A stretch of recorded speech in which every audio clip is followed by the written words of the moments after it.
मोहब्बत के इसी मिट्टी को हिंदुस्तान कहते हैं। जो दुनिया में सुनाई दे उसे कहते हैं खामोशी, जो आंखों में दिखाई दे उसे तूफान कहते हैं। जो ये दीवार का सुराग है साहब, जो ये दीवार का सुराग है, चाइना अमेरिका पाकिस्तान साजिशों का हिस्सा है, मगर उसे हम अपने घर का रोशनदान कहते हैं, रोशनदान कहते हैं। परम माननीय निर्णायक मंडल के सदस्य, सभा में उपस्थित सभी गणमान्य व्यक्ति, मैं अनोखी कुमारी आज देश प्रेम और राष्ट्र निर्माण के उपलक्ष्य पे आप सभी के साथ अपनी कुछ विचारें साझा करना चाहूंगी। आज़ादी का असली मतलब वही समझ सकता है जिसने कभी गुलामी की होगी। हम सौभाग्यशाली हैं कि हमने स्वतंत्र भारत में जन्म लिया। यूँ तो आज़ादी की लौ 1857 में ही जल चुकी थी, जो वर्षाल बनकर 1947 में हमारे भारत को आज़ाद कराई।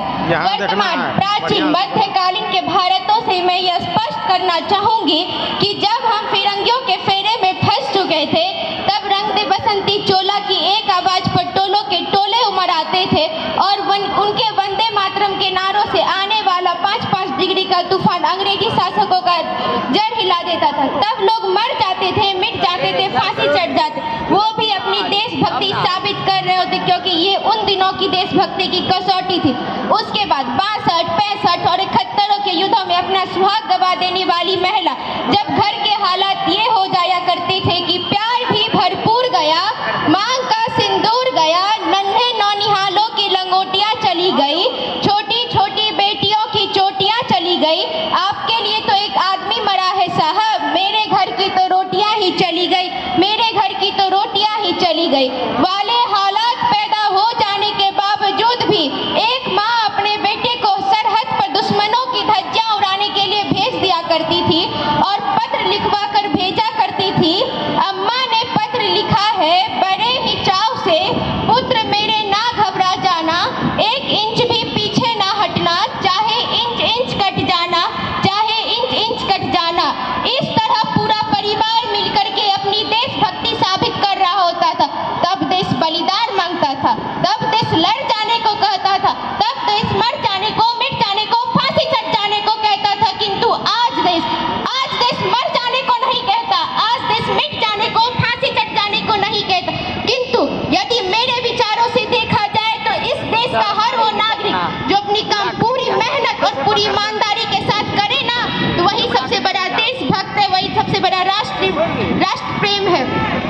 मैं नहीं मानती कि व्हाट्सएप और फेसबुक के डीपी को 3 रंग में ही रंगना देशभक्ति है, और यदि आप कहेंगे कि साल में 2 बार हाथ में तिरंगा ले लेना देशभक्ति है, तो मैं यह पूछना चाहूंगी कि फुटपाथ में रहने वाला वो बच्चा नंगे पांव में ट्रैफिक के जाम में तिरंगा बेच रहा होता, क्या वो उसकी देश प्रेम नहीं, वह उसकी पेट की भूख की शक्ति है जो ऐसा करने पर मजबूर करी?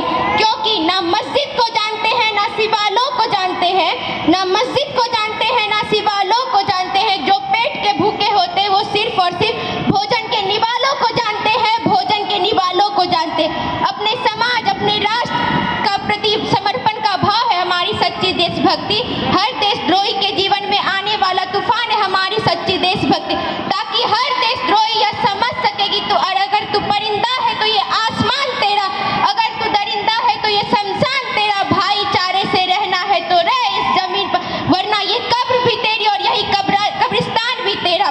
एक देशद्रोही से ज्यादा देशभक्ति तब आहत होती है जब एक बेटा अपने बूढ़े माँ बाप को वृद्धाश्रम की चौखट पर छोड़ आता है। एक देशभक्ति तब आहत होती है जब हम मुसीबत में फंसे लोगों को ज्यादा बचाने से ज्यादा हम अपनी सेल्फी लेकर लाइक बढ़ाने में होते। आज के वो युवा जिन पर जिम्मेदारियां थी अपने समाज, अपने राष्ट्र, अपने देश की आशाओं को बांधे की, वही युवा अपनी छोटी सी स्क्रीन पर अपनी उंगलियों की घसटन मात से अपनी भावनाओं की इमोजी सेंड कर रहा है। 4 बोतल वोडका का मेरा रोज का न भारत का भविष्य तबाह कर रहा है। मैं बता दूं, आज भी हम महिला सुरक्षा के मामले में 4थे नंबर पर आते हैं। हम ना एक ऐसे समाज में जीते हैं जहां पत्थर के मूरत को लगते हैं 56 भोग और भूखे नंगे तड़पते सो जाते हैं लोग, भूखे नंगे तड़पते सो जाते हैं लोग। मजदूर को मजदूर समझिए, मजबूर नहीं, गरीब को काम दीजिए, दान नहीं। अगर दान देने के इच्छुक है तो जीते जी रक्त दान दीजिए और मरने के बाद अंग दान देकर किसी मरते हुए को जीवन दान दीजिए। यही हमारी सच्ची देशभक्ति और यही हमारा राष्ट्र प्रेम। ना सरकार मेरी है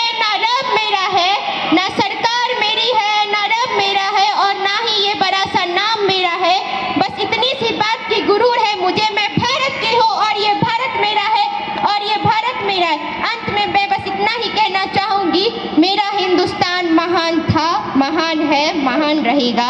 मेरा हिंदुस्तान महान था, महान है, महान रहेगा। होगा हौसला सबके दिलों में बुलंद, तो एक दिन पाकिस्तान भी जय हिंद कहेगा। पाकिस्तान ही क्यों, सारा जहां जय हिंद कहेगा, क्योंकि सारे जहां से अच्छा हिंदुस्तान हमारा। हम बुलबुले हैं इसके, ये गुलिस्तान हमारा, ये गुलिस्तान हमारा। जय हिंद, जय भारत।